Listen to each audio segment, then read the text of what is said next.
So Bill Belichick is one of the greatest NFL coaches of all time, but that's not what people are thinking about right now when his name gets brought up. Instead, it's the perceived downfall of his reputation as memes, interview clips, and articles go viral due to a certain someone that allegedly feels the need to be a little too involved. Well, after the most recent viral moment, I gotta break all that down and explain why it's pretty freaking sad, but not before I take a look at the state of the Buffalo Bills' quote-unquote wide receiver problems, as well as the sneaky rise of Belichick's former team right after.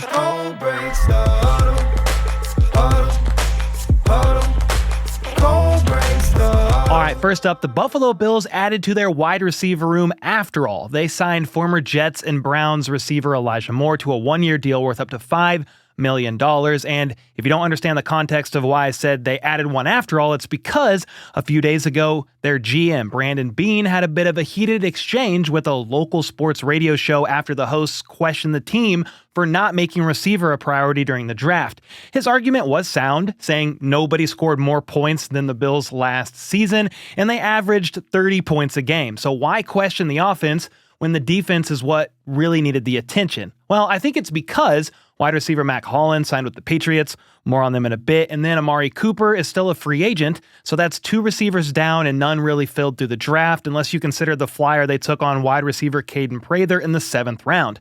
They, of course, also have other guys. Khalil Shakir, he's great. Keon Coleman, hopefully he takes a step up year 2. You got Curtis Samuel. Joshua Palmer just added in free agency as well. And then you have a nice tight end duo in Dalton Kincaid and Dawson Knox, and that's not to mention the dynamic run game between Josh Allen and James Cook. But I do like the addition of Elijah Moore. He's coming off his 2 best seasons as a pro, catching 120 passes for a little under 1,200 yards over the past 2 years with the Browns. Plus, he's still only 25 years old, with some arguing he hasn't reached his prime yet. And while I don't think Buffalo just signed their new wide receiver 1 or anything like that, he does raise the floor of the room as well as the overall competition, which is good enough. Speaking of good enough, the Bills are still most likely winning their division this season. In fact, they're heavy favorites to really nobody's surprise, with the odds being minus 230 for them to pull that off. The Dolphins are next at plus 500, the Patriots are plus 550, and the Jets are just happy to be there at plus 1,500.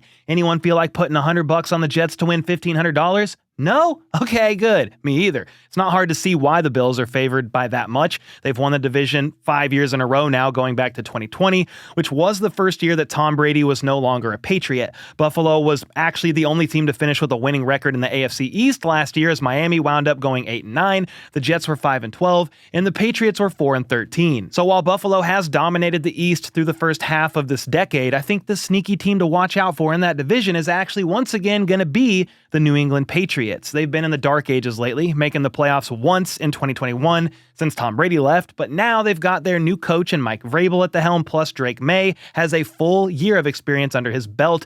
They had the most cap space in the league heading into this offseason, and they put it to great use. They completely retooled their defense and free agency, signing Milton Williams, Carlton Davis, Harold Landry III, Robert Spillane, among others. Plus, they signed Stephon Diggs, and then they got even more help for Drake May via the draft by taking Will Campbell 4th overall, as well as Travion Henderson in the 2nd round. They snagged another receiver for Drake May early in the 3rd round and Kyle Williams as well, and then took center Jared Wilson later on in the 3rd. They've had pretty significant roster and coaching changes in one offseason, so I don't necessarily expect it to all gel right away, but they could be a team that makes a leap sooner than some expect. Think of the Chargers, for example, not apples to apples comparison, but they got a solid quality coaching staff and went from a losing team to actually making the playoffs in just a year. So it's not impossible for them to improve quite a bit. It's just too early to really tell at this point in time. But their current win-loss total is set at 7.5, which may not sound like much, but considering they're coming off of back-to-back 4-win seasons,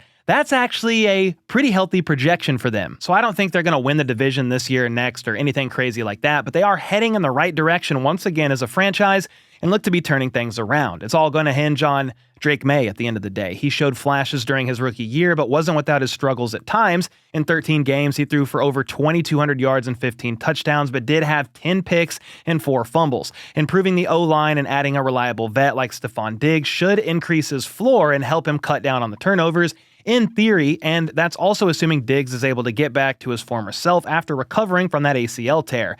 And whenever I think of the New England Patriots, someone that instantly comes to mind is, of course, one of the best to ever do it, former head coach Bill Belichick? Well, he's now the head coach at the University of North Carolina and is also putting out a new book titled The Art of Winning: Lessons from My Life in Football. Those are both great, but what's getting all the attention here, with many arguing he's going out sad at the end of his career or near the end of his career, is the very odd dynamic going on between he and his girlfriend, Jordon Hudson. This is relevant because she has identified herself as the chief operating officer for Belichick Productions, an entity that may not even exist at all, according to The Athletic, but I think it's ultimately to help Bill promote his new book. On top of that, she has some sort of unofficial role at UNC since Belichick got hired, being CC'd on some emails at Bill's request. This has her closely involved in Bill's professional life, and so when Bill Belichick recently sat down for an interview with CBS to promote his new book, she of course was there and in the room, and honestly, the interview not only got awkward,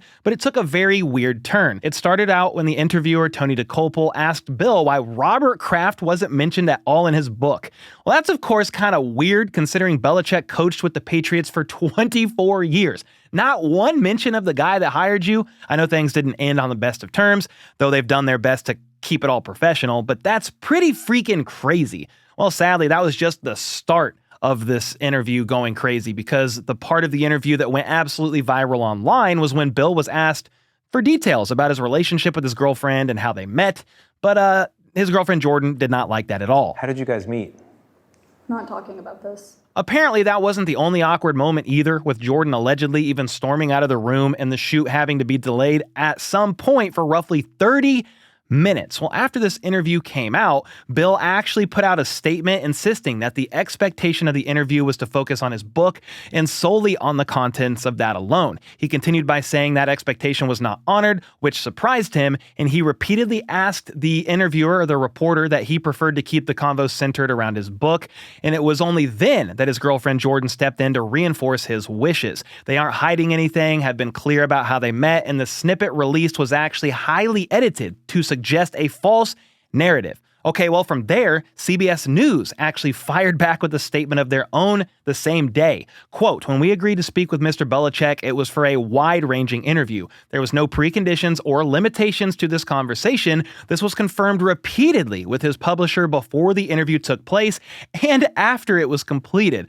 Well, I'm no detective here, but something isn't adding up. It's such a weird ordeal that never needed to become the primary focus of Bill's final stages of his career, yet here we are. And I'm sure some of you watching are probably thinking, Cole, who cares about Bill's love life? Older rich men dating younger women isn't uncommon. Big deal. I mean, I do not give a about that. The problem is, most of them aren't actively involved in professional aspects of these guys' lives and potentially destroying their credibility in the process. There's been so much chaos already and behind-the-scenes madness. I mean, here's one example other than what I've already talked about in today's video. HBO Hard Knocks was reportedly very close to finalizing a deal for a show centered around Bill's new team, and it reportedly fell through, with Jordon Hudson playing an instrumental role in stopping the production as she wanted to be heavily involved in the project, according to multiple sources. This is a nightmare, and sadly, I think Bill Belichick is a bit in over his head here. There's no way the college he works for is enjoying all of this. He's probably not enjoying much of this, and we aren't really either. It's a rather unfortunate way to end the tail end of a Hall of Fame NFL coaching career. But what say you guys? Does this tarnish Bill Belichick's reputation at all in your eyes? I mean, the guy has 8 Super Bowl rings, 6 with the Pats, and 2 as an assistant coach with the Giants prior to that after all, though I know some of you will say his reputation is already tarnished. Spygate and Deflategate being a couple of reasons why. But hey, let me know your thoughts either way in the comments down below, and with that, I'll see y'all next time.